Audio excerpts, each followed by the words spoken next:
students of Standard 9th. Today we will continue with our history portion, and we will talk about chapter number 7, that is the Chola Empire.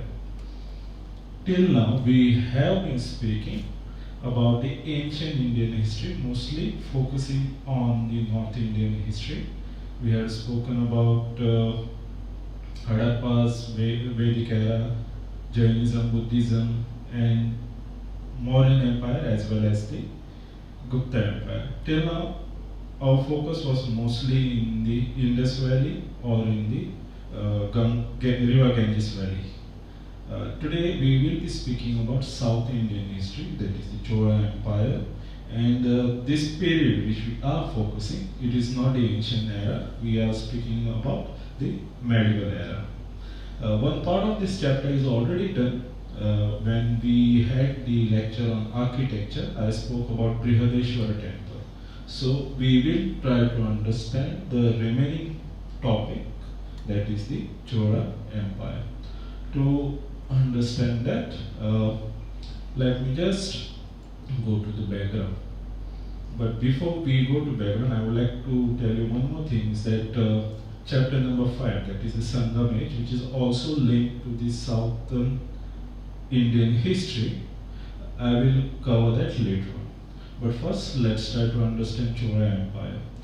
Background, it starts with the Sangam Age. Okay, during Sangam Age, we have Sangam Age, which was held during the reign of the Pandya rulers, which were ruling from Madurai. And in Sangam literature and other literatures, we come across lots of ruling classes which were ruling over those areas, like Cheras, okay, which were ruling over the modern day Kerala area. We have Pandyas. Okay, in north we have Kadambas, we have Shatavahanas and other dynasties, but we also have Cholas.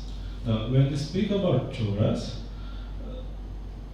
we have different era during which Cholas have been ruling. Now, what happens is that any dynasty, if you take Pandya, Cholas, even we will be speaking about another dynasty called as Chalukyas.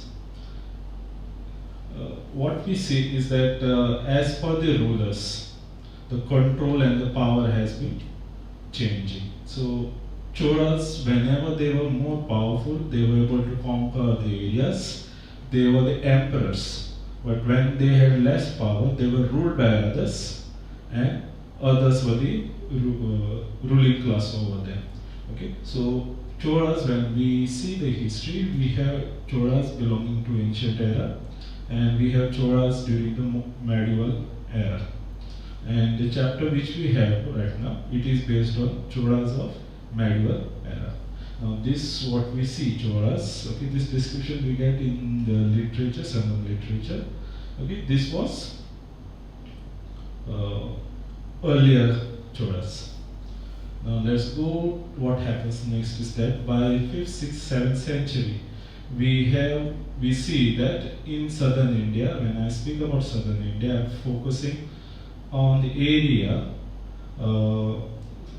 in the southern part of Vindhyan range. So we speak about Deccan area, we speak about eastern coast and the western coast of the Deccan area.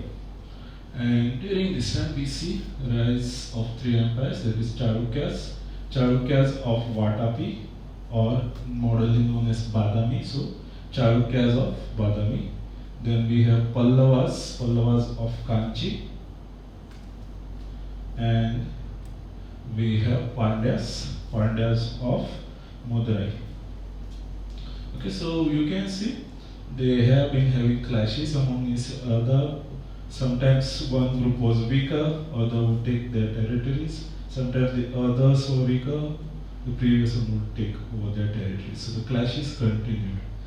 Now, what happened next is that Pandya still continued. If you just see this map over here, okay, this is somewhat the rough extent of Pandya Empire.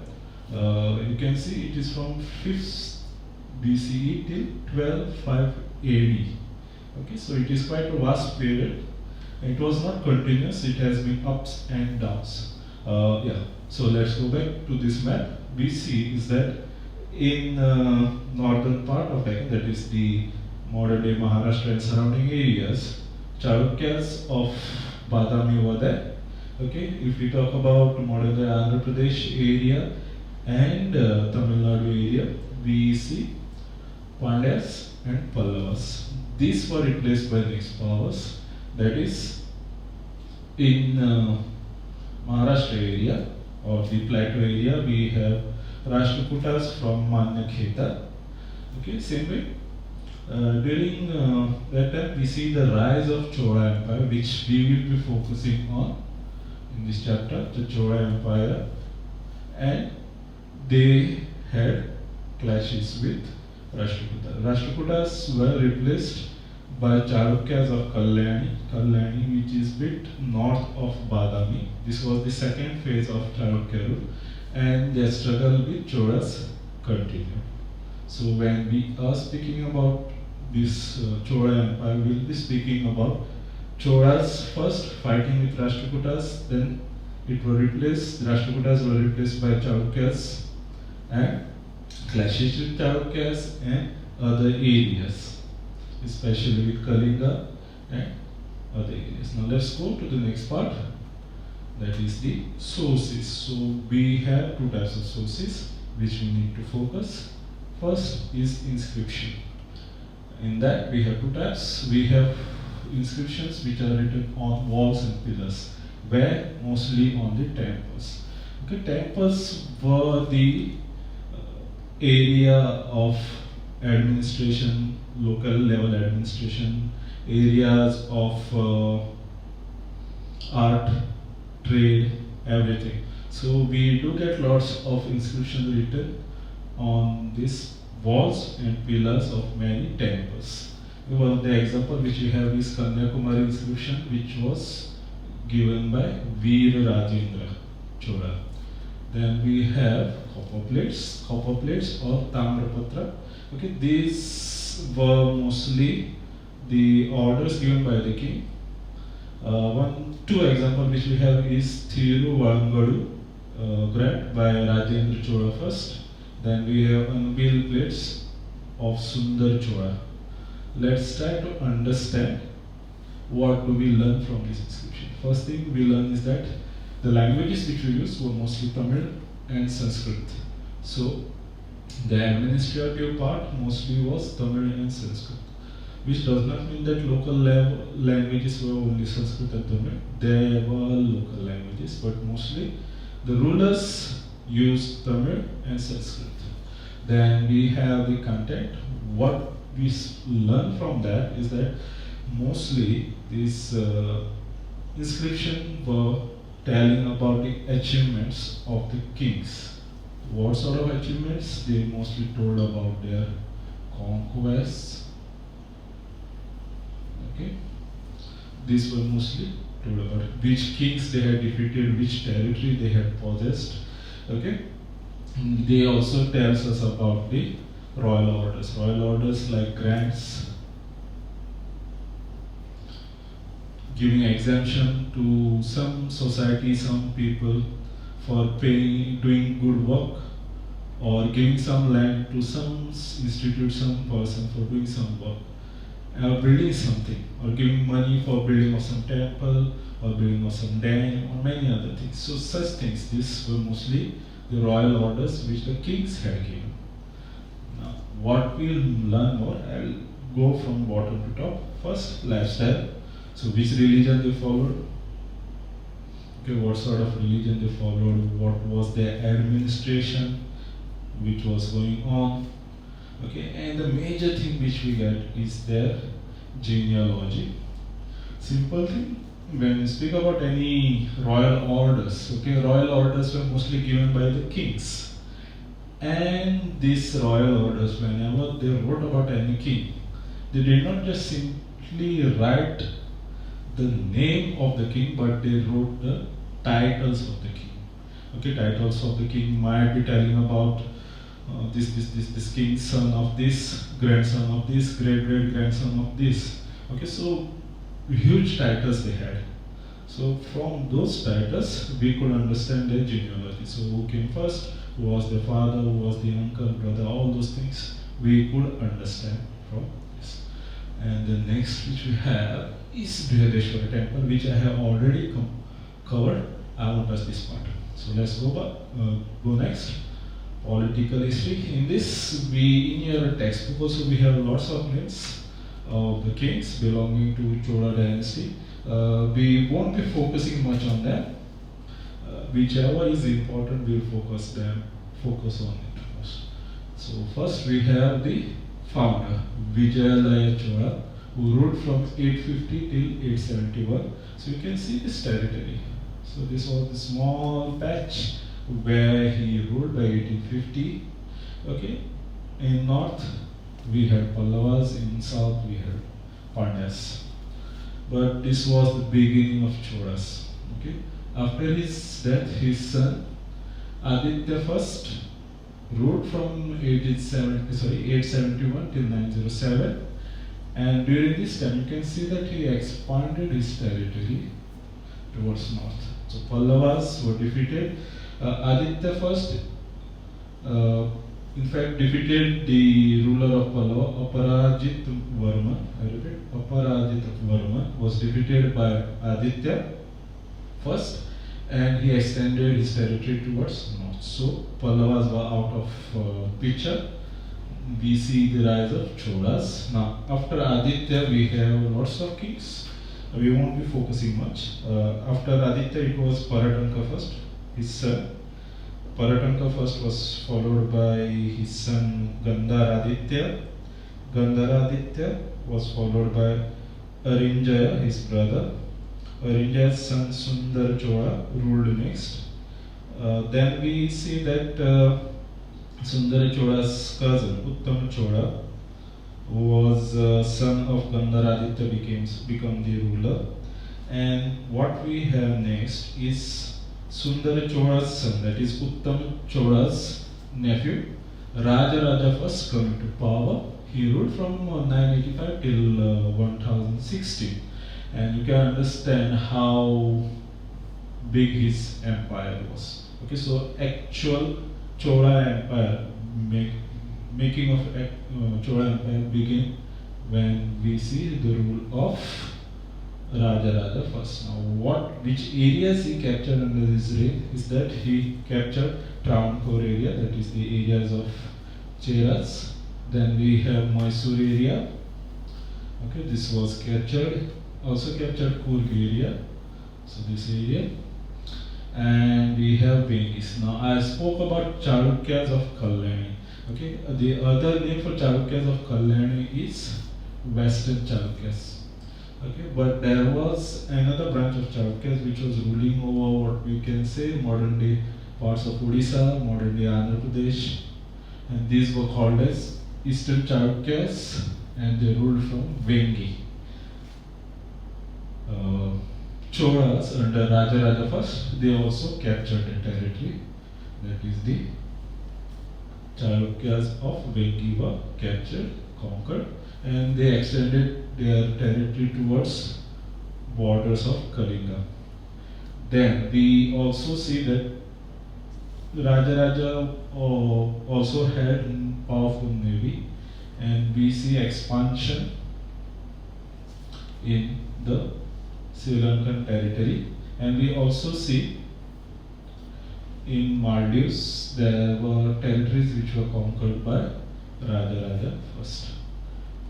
Following Rajaraja, we have his son Rajendra I, who ruled, and we can see that true expansion, or the most highest expansion during the reign of Rajendra I.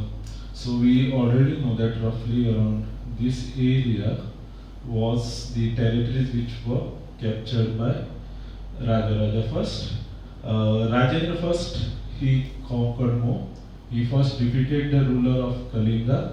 He also defeated the ruler of Bengal, that is Pala rulers. That's why he accepted one title, a new title called as Gangai Konda. Okay, he got one title for defeating these rulers called as Gangai Konda. And to glorify that, he also made one new capital called as Gangai Konda Cholapuram. I repeat, Gangai Konda Cholapuram. So this was the new capital which was built during the reign of Rajendra I. And he also defeated the rulers of Sri Lanka, or Lanka. And extent of power can be seen where he subjugated Srividya, the ruler of Malaysia, modern Malaysia and surrounding areas. So roughly over. So this was the area which was either directly controlled or under the influence of Cholas, under the rule of Rajendra. But afterwards we see slow decline of Chola dynasty, and the next great ruler which we have is Kulottunga. Now let me just tell you what happens after Rajendra first. After Rajendra first, his son Rajadhiraj becomes the next ruler, followed by brother of Rajadhiraj, that is Rajendra II. Then we have his brother Veer Rajendra ascending the throne. After Veer Rajendra, we have Rajendra, who becomes the next ruler. Adi Rajendra does not have any child, so the next ruler which we get is Kulottunga, okay, who ruled from 1070 till 1122, and he wasn't a part of Chola dynasty family. Okay, he was in fact son-in-law of the Chola family. Okay, he ruled for many years, and it is during his reign that we see, even though the major areas, overseas territories were lost, but still the major chunk in South India was under the control of the Cholas. And we see lots of artwork which was done during the reign of Kulottunga. Kulottunga also had a successful campaign against the rulers of Kalinga. That's why we have a poem dedicated to Kulottunga first. The name of the poem is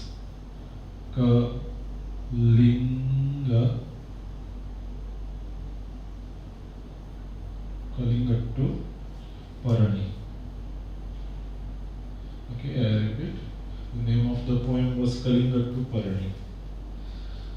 So afterwards, we see gradual decline of Chola Empire, and by 1178-79, okay, Chola powers were overpowered by other rulers. We have rise of Hoysalas from modern day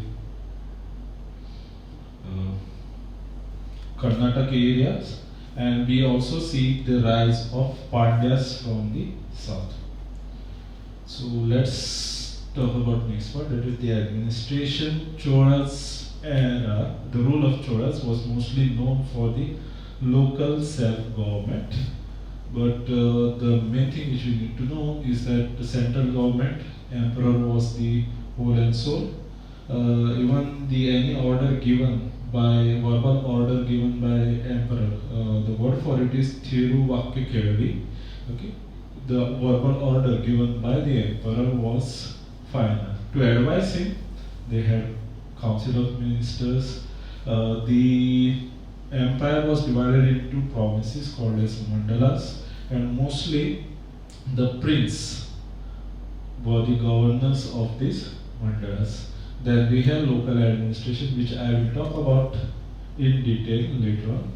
Armies were there, they had very powerful army as well as powerful navy. When we speak about Chola Empire, it was mostly the overseas empire, so they had very powerful navy. And since most of the Chola Empire was based on sea routes, they had the major form of revenue which they had was the trade. Lands were there, land revenue was also there, but trade was also a major part of revenue which they earned. Now let's go to the next part. Very important, local self-government or local administration. Villages were self-sufficient. Whatever they had to earn, whatever they had to make the changes, laws, if you speak about revenue, if you speak about and construction at local level they had to do, they were all self-sufficient. And the major reason was temple was their center of administration. If you are talking about art, if you're talking about commerce, if you're talking about society, even if you're talking about the education system, temple was the center. Everything was mostly linked to temple. And local administration, the major powerful thing which you need to know is the types of assemblies which they had. Okay, please consider this as very, very important. Please mark these points as very, very important points. So three types of assemblies they had. First was Ura, Sabha or Mahasabha as it was called as, and Nagara. Ura was the assembly of common villages. Then we have Sabhas, which were the assemblies of Brahmins. And we have another assembly of merchants and traders. This was called as Nagara. Now let's go to the next part, their contribution. Cholas were well known in the field of architecture. I have already spoken about Brihadeshwara Temple. I won't go into detail of that. Along with Brihadeshwara Temple, Cholas also patronized Vaishnavism, Jainism, Buddhism. So there were lots of constructions which were held during the reign of Cholas related to all groups of religion. And we also see that lots of irrigation projects which were built, mostly canals and small check dams which were built during the time of Cholas, mostly on the river Kaveri and many other small and big rivers. Gangaikonda Cholapuram was and also now is known for the land of lakes. But the major chunk which we have is the art.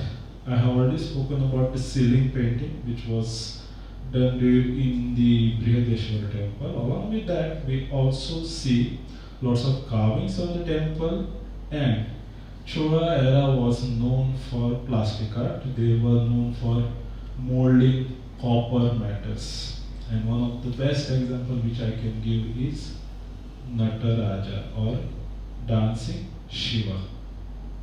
So with this, I will end my lecture today. Next thing which we are going to learn is the civics part from your syllabus. So, thank you everyone.